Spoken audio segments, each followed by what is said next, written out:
Ragam pemerolehan bahasa anak. Ragam atau jenis pemerolehan bahasa anak menurut Tarigan 1988 dapat ditinjau dari berbagai sudut pandangan, antara lain, berdasarkan bentuk, berdasarkan urutan, berdasarkan jumlah, berdasarkan media, dan berdasarkan keaslian. Ditinjau dari segi bentuk, dikenal ragam pemerolehan bahasa pertama, ragam pemerolehan bahasa kedua, dan pemerolehan ulang. Ditinjau dari segi urutan, dikenal ragam pemerolehan bahasa pertama, dan pemerolehan bahasa kedua. Ditinjau dari segi jumlah, dikenal ragam pemerolehan satu bahasa, dan pemerolehan dua bahasa. Ditinjau dari segi media, dikenal ragam pemerolehan bahasa lisan, dan pemerolehan bahasa tulis. Ditinjau dari segi keaslian atau keasingan, dikenal ragam pemerolehan bahasa asli, dan pemerolehan bahasa asing.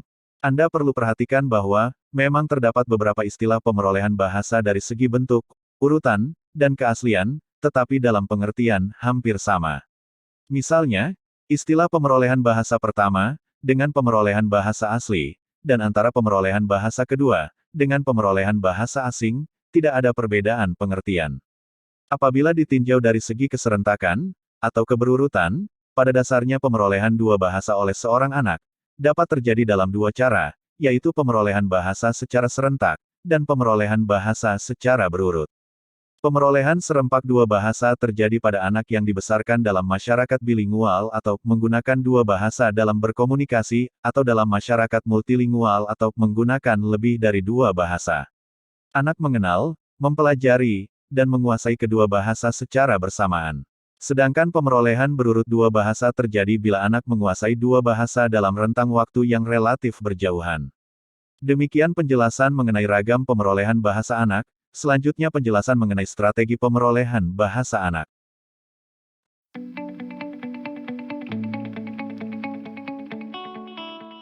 Mahasiswa sekalian, pasti kalian bertanya-tanya, bagaimana caranya seorang anak memperoleh bahasanya? Apakah kemampuan berbahasa anak adalah pembawaan atau ada faktor-faktor lain yang memungkinkannya memiliki kemampuan tersebut? Menurut Tarigan 1988, untuk menjawab pertanyaan tersebut, maka kita harus mempertimbangkan masalah interaksi sang anak dengan konteksnya. Landasan atau dasar kognitif pemerolehan bahasa sangat mudah sekali, terlihat dalam tiga hal, yaitu, perkembangan semantik sang anak, perkembangan sintaksis permulaan, dan penggunaan aktif sang anak akan sejenis siasat belajar. Kalau kita amati, anak-anak pada umumnya cenderung lebih cepat belajar, dan menguasai suatu bahasa, terutama bahasa ibunya. Sejak lahir seorang bayi sudah memproduksi bunyi, yaitu mengeram atau menangis. Bunyi-bunyi itu menggambarkan suasana kebutuhan dalam upaya merespon terhadap lingkungan internal dan eksternalnya.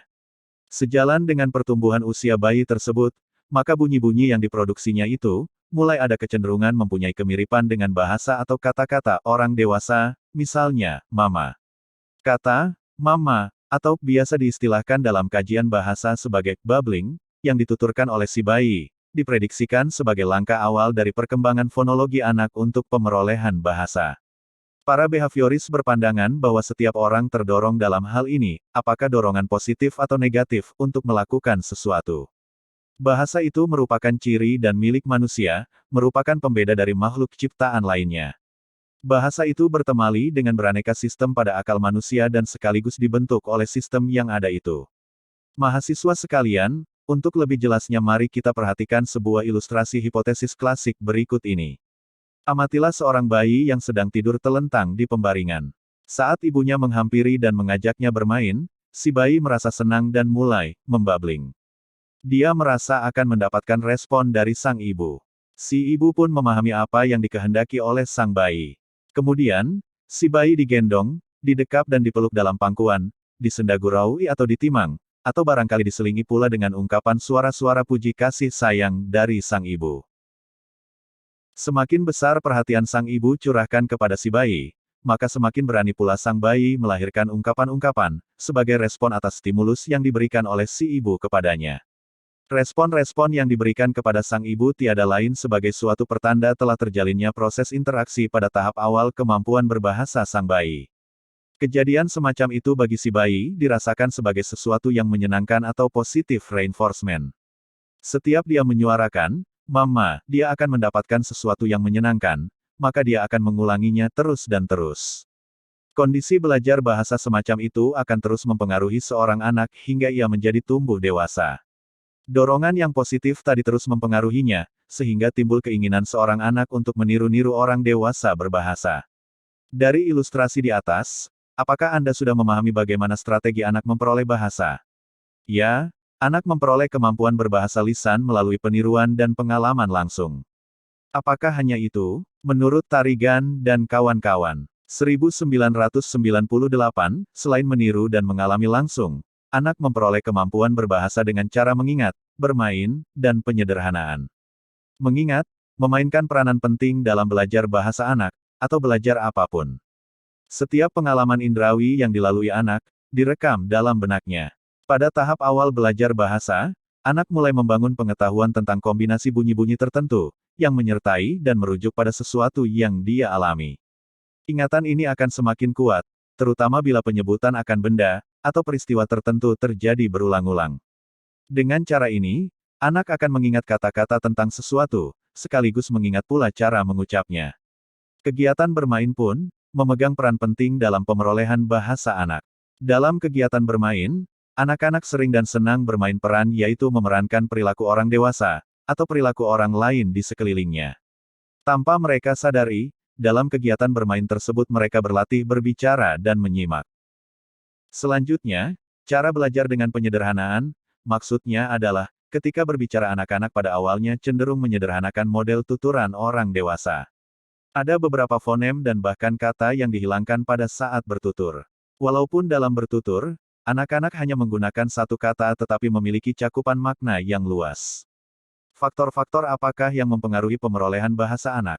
Ada dua persyaratan dasar yang memungkinkan anak dapat memperoleh kemampuan berbahasa, yaitu potensi faktor biologis yang dimiliki sang anak, serta dukungan sosial yang diperolehnya. Selain itu, ada beberapa faktor penunjang yang merupakan penjabaran dari kedua hal di atas yang dapat mempengaruhi tingkat kemampuan bahasa yang diperoleh anak. Faktor-faktor yang dimaksud adalah seperti berikut: faktor biologis, faktor lingkungan sosial, faktor inteligensi, dan faktor motivasi. Noam Chomsky, tokoh behavioris, berpendapat bahwa semua manusia mempunyai kemampuan bawaan untuk berbahasa. Dari kegiatan berinteraksi dengan lingkungan, seseorang akan mampu belajar bahasa atau membentuk kemampuan berbahasa. Dvoretsky, 1990. Perangkat biologis yang menentukan anak dapat memperoleh kemampuan bahasanya ada tiga, yaitu otak, sistem saraf pusat, alat dengar, dan alat ucap. Dalam proses berbicara, sistem saraf yang ada di otaklah sebagai pengendali. Semua isyarat tanggapan bahasa yang sudah diproses di otak selanjutnya dikirimkan ke daerah motor seperti alat ucap, untuk menghasilkan bahasa secara fisik. Tarigan, 1998. Terkait dengan pandangan di atas, Slobin dalam Nur Hadi dan Rukan, 1990, mengemukakan bahwa seorang anak itu lahir dengan seperangkat prosedur dan aturan-aturan bahasa yang oleh Chomsky dinamakan Language Acquisition Device, LAD.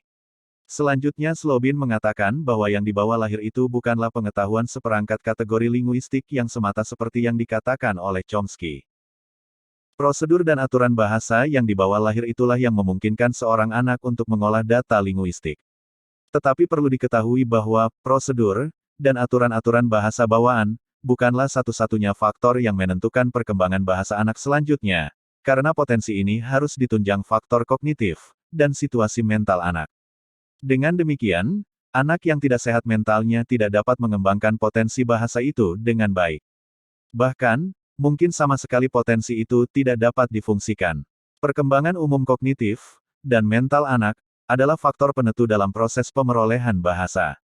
Seorang anak memperoleh atau belajar bahasa ibunya dengan jalan, mengetahui struktur dan fungsi bahasa, dan secara aktif, ia berusaha untuk mengembangkan keterampilan berbahasa menurut cara yang diperoleh dari lingkungannya.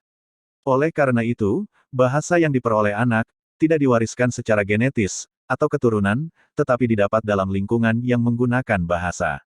Sehubungan dengan hal itu, maka anak memerlukan orang lain, anak memerlukan contoh atau model berbahasa, respon dan tanggapan, serta teman untuk berlatih dan beruji coba dalam belajar bahasa dalam konteks yang sesungguhnya. Dengan demikian, lingkungan sosial merupakan salah satu faktor penting yang menentukan pemerolehan bahasa anak. Selain lingkungan sosial, inteligensi pun berpengaruh terhadap pemerolehan bahasa anak. Anak yang berinteligensi tinggi, tingkat pencapaian bahasanya cenderung lebih cepat, lebih banyak, dan lebih variatif hasanah bahasanya daripada anak-anak yang berinteligensi rendah. Bagaimana dengan faktor komunikasi? Pada ilustrasi sebelumnya sudah diuraikan bahwa, semakin besar perhatian sang ibu curahkan kepada si bayi, maka semakin berani pula sang bayi melahirkan ungkapan-ungkapan sebagai respon atas stimulus yang diberikan oleh si ibu kepadanya. Kejadian semacam itu bagi si bayi dirasakan sebagai sesuatu yang menyenangkan atau positive reinforcement. Setiap dia menyuarakan, "Mama," dia akan mendapatkan sesuatu yang menyenangkan, maka dia akan mengulanginya lagi. Kondisi belajar bahasa semacam itu akan terus mempengaruhi seorang anak hingga ia menjadi tumbuh dewasa. Dorongan yang positif tadi terus mempengaruhinya sehingga timbul keinginan seorang anak untuk meniru-niru orang dewasa berbahasa. Dengan demikian sudah jelas bahwa motivasi atau dorongan akan memacu anak untuk belajar dan menguasai bahasanya lebih baik lagi. Selain pendapat di atas, Ellis dan kawan-kawan 1989 mengemukakan bahwa anak belajar berbicara sesuai dengan kebutuhannya. Sekiranya ia dapat memperoleh apa yang diinginkannya tanpa bersusah payah untuk memintanya, maka ia tidak merasa perlu untuk berusaha belajar berbahasa. Jadi pada mulanya motif anak belajar bahasa ialah agar dapat memenuhi kebutuhan-kebutuhannya, keinginan-keinginannya, dan menguasai lingkungannya sesuai dengan keinginan dan kebutuhannya. Dengan demikian, kebutuhan utama anak-anak sehingga belajar berbahasa adalah keinginan untuk memperoleh informasi tentang lingkungannya, kemudian mengenai dirinya sendiri dan kawan-kawan, memberi perintah dan menyatakan kemauan, pergaulan sosial dengan orang lain, dan menyatakan pendapat dan ide-idenya. Sekian penjelasan ragam dan strategi pemerolehan bahasa anak. Materi selanjutnya adalah hakikat perkembangan bahasa anak. Ingat, jangan lupa subscribe dan like. Jika ada hal-hal yang kurang jelas, sampaikan di kolom komentar YouTube. Terima kasih.